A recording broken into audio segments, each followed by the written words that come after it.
When I was studying to be a priest, I went to a seminary in Washington, D.C. It was called Theological College.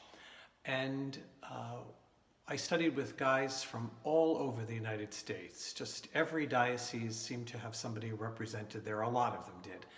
And we took our graduate classes across the street at the Catholic University of America.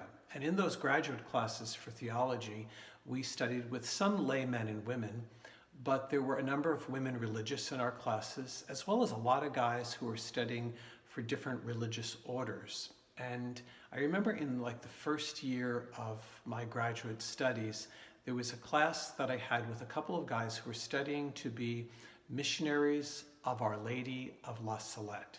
Now I remember they were very cool guys, but I was also very intrigued by having never heard of Our Lady of La Salette. And so that was when I first learned about this apparition. And I would say that all of these years later, this is the apparition of Mary that speaks most directly to me. The other one might be Our Lady of Kibeho, which is an apparition that took place in Rwanda, but that's a different video, right? So La Salette. La Salette is a town in the French Alps. It's very close to the Swiss border. And the apparition took place in September of 1846. There was only one apparition. And the two children that witnessed this apparition were Mélanie Calvat, who was 15 years old, about 15, and the other one was Maximin Giraud, who was about 11. And they were out herding their cows one day, and they brought them to pasture, and I guess they maybe had lunch, and they both lay down and they fell asleep. And when they woke up, they were like, wait, where are the cows? And they see them off in the distance. And as they start walking toward the cows, they see that there is a woman there. And she's dressed in the traditional clothing of women of that time in that region. And as the apparition goes on, the message of Mary was this, that there's a need for conversion, that people need to turn back to God. And in that time, the concern of the message was that people had abandoned God. They weren't going to church on Sundays. They were not making God the center of their life. They did not do the things that they needed to do to honor God. And in many ways, the message of La Salette is timeless. That in every age, there are temptations to turn away from Jesus, maybe to focus on things that really don't matter. Maybe we're learning that a lot these days about what really matters. And often there is that call, though, to ignore that Jesus is calling us to use our lives as his disciples. So there are two parts of this story that have always stayed with me, to which I've been drawn. The first is this. When Mary appears to these two children, she is sitting on a rock. Her hands are in her face, her elbows are on her knees, and she is weeping. She is weeping. This is the statue of Our Lady of La Salette. And the interesting thing is that throughout the conversation she had with these children, she continued to weep. You know, like a mother who weeps at her children's decisions or the problems their children are having. Maybe the weeping that people do just in the face of tremendous sorrow or horrific inhumanity. So there's this sense of weeping. And she says really nothing in the beginning. Nothing. Just the crying. The second thing that stays with me is that after she notices Mélanie and Maximin standing there, she addresses them in French. And she says, "Approchez mes enfants, n'ayez pas peur." Come near, my children. Don't be afraid. As they approach, she begins to speak in French to them the message that I had just mentioned a few minutes ago. And she's speaking in traditional French. Now, Mélanie and Maximin, they spoke a dialect of French, so they're not really understanding her. And there comes a moment in the conversation where Mary starts to speak about an upcoming famine that's going to take place regarding potatoes. And she uses the French word pomme de terre for potato, and Melanie and Maximum are like, is she talking about apples? They didn't understand. And before they could even say to her, we're not understanding the French you're speaking, Mary immediately turns to begin speaking in the French dialect that they would understand. The weeping, the language, those are the two things that stay with me. So first, the weeping. Pope Francis says that sometimes our tears are the lens through which we need to see Jesus, that we're able to see Jesus.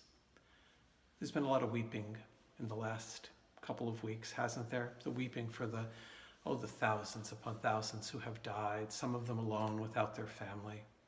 There's been weeping about how the economy is destroying some people's lives, and those who are already in a hard, difficult situation are even now in a worse one. And also there's the weeping of disappointment, isn't there? The weeping that graduations are not going to take place, or that, things that we thought were going to happen, weddings, are going to be postponed for a while. I don't watch much TV, but even the commercials these days are very moving, aren't they? This sense of call to humanity. Who knew that a car commercial telling you that they're going to forgive your payments for a while could be so poignant? But the apparition tells me that tears are important, because tears can release some of the anxiety and the stress that we experience, can maybe even pull us out of the darkness. One of the things about the apparition is that the children saw this woman weeping, surrounded by an incredible, incredible light. The apparition tells me that Mary weeps with us, and she wants to draw us into the light, to tell us that Jesus understands and is with us. The second thing is the language. Did you ever have anybody speak to you and you have no idea what they're talking about? And they're talking the same language you speak. When I went to graduate school, when you study theology, there's lots of very complicated terms and concepts, and sometimes that can seem like a completely different language. But what I've learned after all of these years, what even the great theologian St. Thomas Aquinas once said near the end of his life, that really in the end, it's the words that faith boils down to. It's about forgiveness. It's about compassion, conversion, service. It's about kindness, prayer, risk, mercy, hope, and love, always love. Mary reminds us that Jesus speaks those words to us every single day, not in a book, not on some podcast, but he speaks those words to us in very ordinary ways in our daily life. And if we're listening, we hear those words that are trying to draw us out of the darkness and bring us into the light. How you hear the words and how I hear the words are maybe two different ways, but those same words are spoken to us to encourage us. To encourage us. So what's the takeaway from this video today? Maybe the takeaway is you should allow yourself to have a good cry. Sometimes that's what we need, just to have a good cry. Never be ashamed of your tears. Whoever you are, wherever you live, whatever you do, never be ashamed of your tears. Or maybe you need to take one of those words of faith that I just mentioned and not try to intellectualize them or try to find the theology behind them, but just to listen how in your daily life, God is speaking that word to you in a way that you understand, in a way that brings you into the light. Mary calls us through this apparition to come into the light.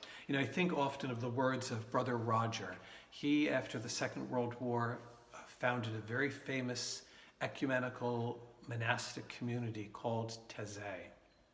And he once said, particularly having lived through the darkness of the Second World War, he said, there is darkness, yes, but there is also peace, because you never have to worry about Christ's love. Today, perhaps through our tears, maybe through our laughter, maybe for listening to the words of faith, may we realize that we do not need to be afraid and that we never have to worry about Christ's love.